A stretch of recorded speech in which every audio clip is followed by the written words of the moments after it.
வணக்கம். தினதரணி செய்திகள். நெல்லை மாவட்டம் திருநெல்வேலியில் பெருந்தலைவர் காமராஜரின் 115வது பிறந்தநாள் விழா கோலாகலமாக கொண்டாடப்பட்டது. தாராவி மும்பை சிவசேனா கட்சியின் சார்பாக மாலை அணிவித்து மரியாதை செய்யப்பட்டது.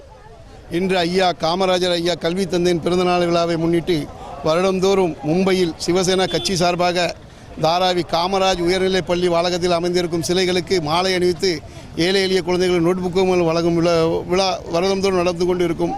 இந்த ஆண்டு நான் தாயகத்தில் இருப்பதனால் இன்று நெல்லையில் உள்ள ரயில்வே ஸ்டேஷன் அருகில் உள்ள காமராஜர் ஐயா சிலைக்கு மாலை அணிவித்து அவர் அங்கே வணங்க வேண்டும் என்று அனைத்து தமிழர்களும் மும்பையில் என்னுடைய மனைவியை கவுன்சிலராக வெற்றி பெற செய்த ஒரு இதற்கு நான் சாதி மதம் வேறுபட்டு அனைத்து தலைவர்களையும் வணங்க என்னுடைய கடமை என்று அதன் முதற்கண்ணாக இன்று ஐயா காமராஜரின் பிறந்தநாள் விழாவை முன்னிட்டு அவரை வணங்க வந்திருக்கிறேன் என்று கேட்டுக்கொள்கிறேன்.